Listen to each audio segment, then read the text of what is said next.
ఒక 15 ఏళ్ల పిల్లాడు కిరాతకంగా మర్డర్ చేస్తాడా? డబ్బు కోసం ఎంతకైనా తెగిస్తాడా? 10 ఏళ్ల చిన్నారి సహస్ర హత్య కేసులో ఈ కిల్లర్ మైండ్ సెట్ ఇప్పుడు షాకింగ్ గా మారింది. నెత్తురు చూస్తేనే భయపడే వయసులో ఎలా నెత్తురు పారించాడు? సహస్ర తల్లిదండ్రుల గుండె కోత అందరినీ కలిచివేస్తుంటే ఈ పిల్లాడి ప్రవర్తన మరోవైపు చర్చనీయాంశంగా మారింది. ఈ కేసులో ఏం జరుగుతోందో చూద్దాం.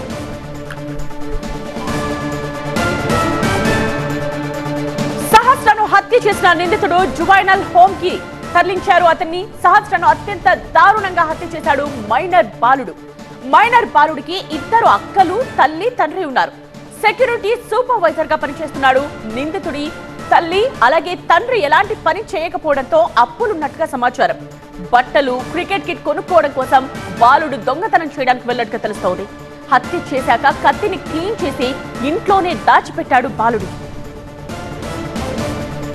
సాఫ్ట్వేర్ ఇంజనీర్ ఇచ్చిన చిన్న హింట్ తో మర్డర్ మిస్టరీ బ్రేక్ అయింది. హత్య జరిగిన రోజు సహస్ర పక్కింట్లో ఒక కుర్రాడు నక్కి దాక్కోవడాన్ని ఆ సాఫ్ట్వేర్ ఇంజనీర్ చూడటంతో అడ్డంగా దొరికిపోయాడు. అయితే మిషన్ థెఫ్ట్ కాస్త మిషన్ మర్డర్ గా మారడమే ఇక్కడ మరో ట్విస్ట్.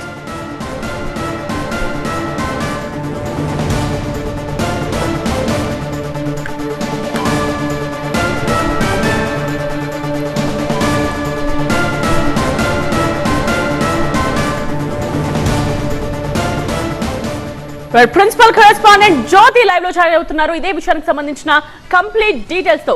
సో జ్యోతి, 10 ఏళ్ల పిల్లాడు ఇంత దారుణానికి ఒడిగట్టాడంటే అసలు ఎవ్వరూ నమ్మలేని పరిస్థితి. సో థెఫ్ట్ కోసం వెళ్ళిన మనిషి మర్డర్ చేయాల్సిన అవసరం ఏమొచ్చింది? అతని దగ్గర ముందే కత్తి ఉంది అని చెప్తున్నారు. ఆల్రెడీ ప్రీ ప్లాన్ గా వెళ్ళాడు. రైట్ నౌ ఏం జరుగుతోంది అక్కడ? సిచ్యువేషన్ ఏంటి?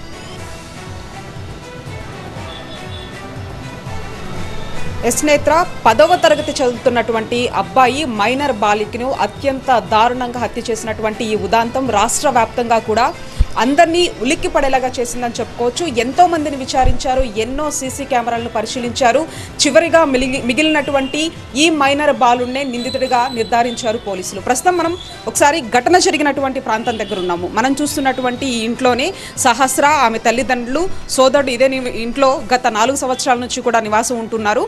ఈ నేపథ్యంలో ఆగస్టు 18న ఈ హత్య బయటికి వచ్చింది. అయితే ప్రస్తుతం మనం చూస్తున్నాము సహస్రను మనం చూస్తున్నటువంటి ఈ ఇంట్లో ఆ బెడ్ మీదనే తనని దాదాపు 25 సార్లు కూడా కత్తిపోట్లు గురి చేశాడు. దీంతో ఆమె అక్కడే మృతి చెందింది. అయితే పక్కనే ఉన్నటువంటి బిల్డింగ్లో అతను ఎవరైతే మైనర్ బాలుడు ఉన్నాడో పక్కనే ఉన్నటువంటి బిల్డింగ్లో అతను నివసిస్తూ ఉన్నాడు. ఈ క్రమంలో అతనికి సంబంధించి ఆర్థిక సమస్యలు ఉండడం, అంతేకాకుండా క్రికెట్ కిట్ కొనుక్కోవాలి, ఇంకా బట్టలు కొనుక్కోవాలి, బేకరీస్కి తిరగాలి అనే ఒక ఆలోచనతో అక్కడ వాళ్ళకు ఉన్నటువంటి ఆర్థిక సమస్యల కారణంగా రెగ్యులర్గా వీళ్ళ ఇంటికి రావడము, ఎవరింట్లో ఏ టైంకి ఉంటారు, వీళ్ళ సహస్ర తల్లిదండ్రులు ఏ టైంకి బయటకు వెళ్తారు, ఇవన్నీ తెలుసు కాబట్టి అదే అదునుగా చూసుకొని ఇంట్లోకి వచ్చి ముందుగా ఒక ప్లాన్ ప్రకారంగా ముందుగానే ఒక స్క్రిప్ట్ను కూడా రాసుకోవడం జరిగింది.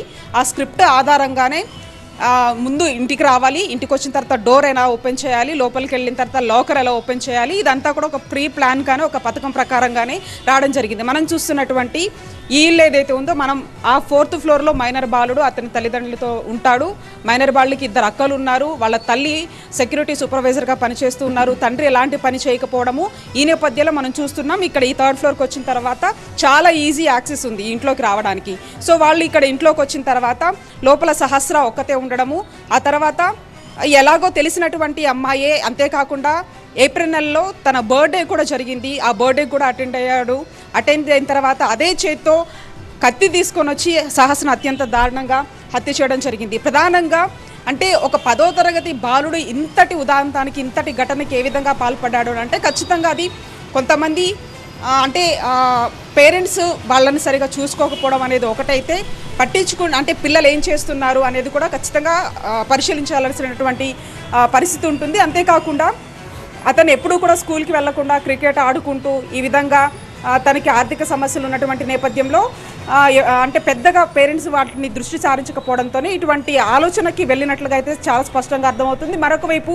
ఈ క్రైమ్కి సంబంధించినటువంటి వాటిని అంటే వెబ్ సిరీస్ కానీ ఓటీటీలో వచ్చేటటువంటి వాటిని అన్నింటినీ చూస్తున్నారనేది పోలీసుల ప్రాథమిక దర్యాప్తులో భాగంగా అతను చెప్పినట్టుగా తెలుస్తుంది. హత్య జరిగిన తర్వాత ఎవరైతే మైనర్ బాలుడు ఉన్నాడో అతను పోలీసులతో పాటే తిరగడము, అంతేకాకుండా 3 సార్లు డాడీ అన్న అరుపులు నాకు వినిపించాయనే అంశాన్ని కూడా పోలీసుల దృష్టికి తీసుకెళ్లాడు అని అంటే ఎంత తెలివిగా వ్యవహరించాడు అనేది చాలా స్పష్టంగా అర్థమవుతోంది. అయితే ఈ ఇంట్లోకి అంటే మనం చూస్తున్నటువంటి ఈ డోర్ని ఏ విధంగా ఓపెన్ చేయాలి, లోపలికి ఎలా వెళ్ళాలి, ఇదంతా కూడా ఒక స్క్రిప్ట్ రూపంలో రాసుకోవడము, ఆ తర్వాత అడ్డు వస్తే వాళ్ళని ఏం చేయాలన్న అంశాన్ని కూడా రాసుకోవడం జరిగింది. వీటన్నిటికి సంబంధించి కూడా ఒక రకంగా పోలీసులు ఒక షాక్కి గురయ్యారని కూడా చెప్పుకోవచ్చు.